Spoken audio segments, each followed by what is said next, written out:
Monday morning. Okay, so welcome to episode 2 of the Twenties Trenches.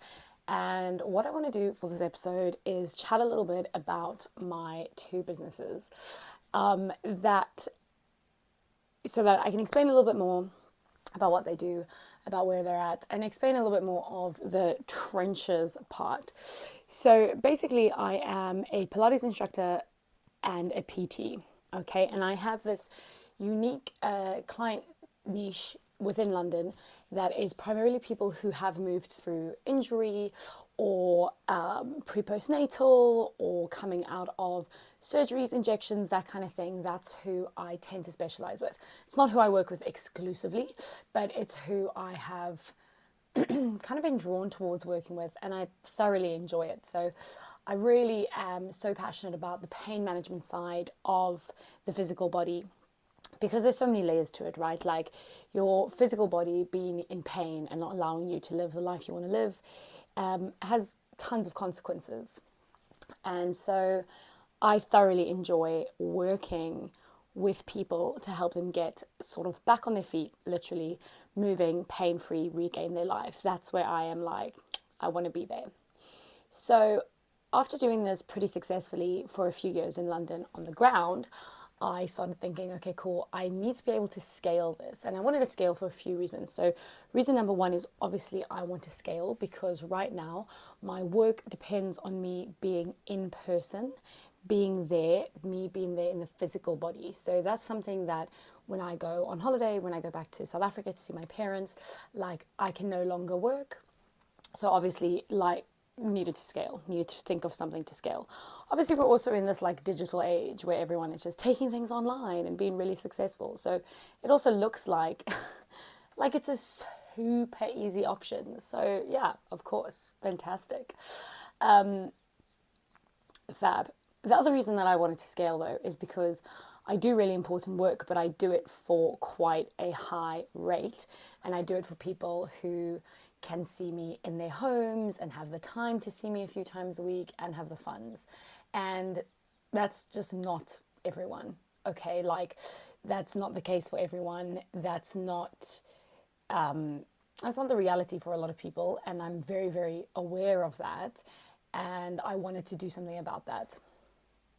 So basically, I wanted to create a service that helped people and was more accessible to people. Accessible meaning like you can access it anywhere, yes, but it's also affordable and it's also like relevant to you. I mean, how often do we see advice online and think, cool, that's great advice, but I mean, I could never action that. That's not an actionable bit of information for me, okay?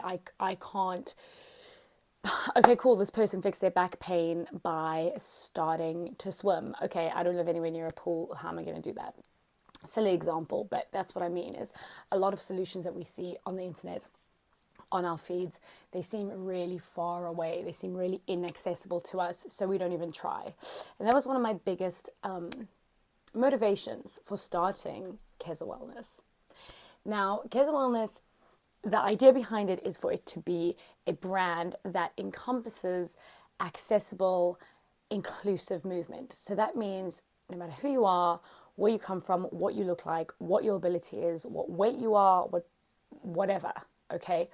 You deserve to be pain-free. If you live in a physical body, you deserve to have a positive experience within that body and to be pain-free, okay? You deserve pain-free movement and pain-free living.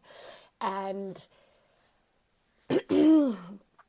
that's what I want that brand to represent. And so yeah, that's where we started from, and this is how it went. So I took out a loan to start up an online membership site. Okay, my thinking behind it was I want to start off as professionally as possible. I didn't want to start off with sort of done in your backyard dinky product. I wanted to create something that was super professional, I was really proud of, had this kind of blank canvas theme so that you weren't seeing me and thinking, oh, I can only relate to her if I look like her or I move like her or whatever. It was like I wanted it to be relatable to many people, so I didn't make it very specific. Now, of course, I knew that that was a risk, okay, because loads of people gain all their following and gain all their kind of support by being uniquely themselves, and people wanting to be like them, or like sharing very personal wants, interests, likes, whatever, and wanting to be like around that person, wanting to be in that person's circle. And I didn't want to go for the personal route because I didn't want to alienate anyone. Did that help me in the greater scheme of things? No. However, it's what I wanted to do, and I stuck to what I wanted to do. I stuck to the mission statement. Is that a good thing? Well, who knows, but that's what I did. And I set up this membership site, got a little team together because I wanted it to run as, just as professionally as possible. And I wanted there to be all the things I needed there to be. And I wanted systems that worked well. And I wanted us to be organized. And I wanted to be running as efficiently as we would be running when we had thousands of subscribers, even if we only had a handful. And I really, really gave it everything I could, as much as I could, all the effort and all the force as possible. And yeah, the truth is that I'll likely be closing the membership down in the next 3 months when my subscription to the hosting platform ends. Because we are still only at 11 members, and 3 of those are like me, Steve, and my mum. None of them, like maybe 3 of them are like actual people that I don't know, that are not just supporting me to support me, but are rather like using the platform. But there's many faults with the platform, the design, the usability, things that it's lacking. There's a lot of faults.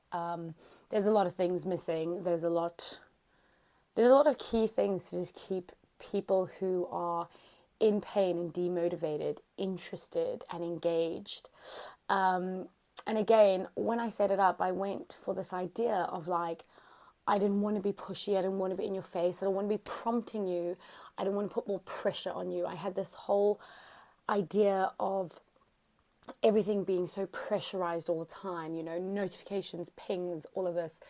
And I wanted to take that away and give you something that you can use as a resource when and if you need to. But what I knew and what I've just been reminded of, and what I refused to see when I was setting it up, is that we do not choose the things that are good for us. So you could give me the perfect resource for the thing that I need to do, and I won't do it.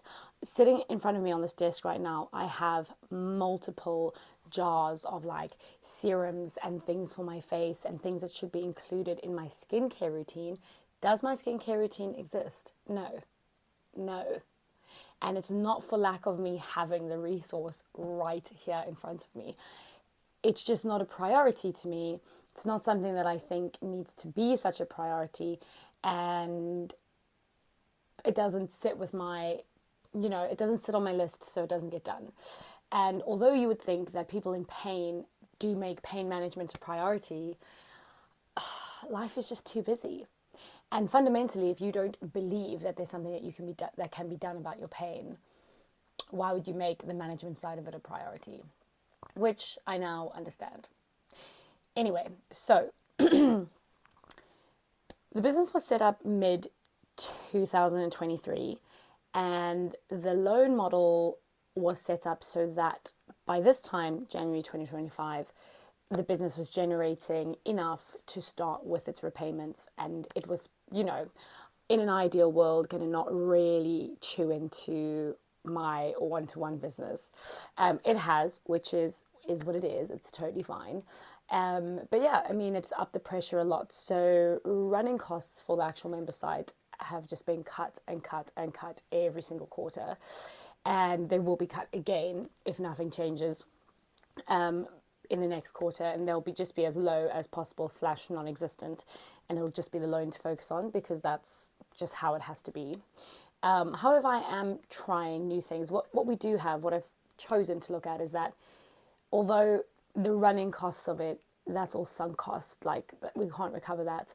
The actual product creation we can recover, in terms of like I still have all the content, I have everything we worked on, I have all our systems, I have all our additional guides, PDFs, this, that, and the next thing.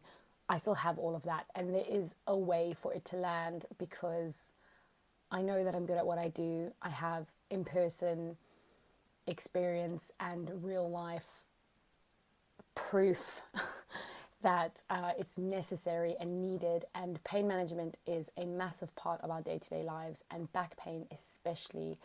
And yeah, there is a way to make it work, but I'm not currently I'm not packaged correctly, and I'm not in front of the right people, and that's been a very hard thing to understand. I think that when you take something that you love and you're really passionate about, and you put it into a business and you dedicate so much time and money and effort and brain power and emotion into it for it to not work, it's very easy to have your ego really closely connected to that failure.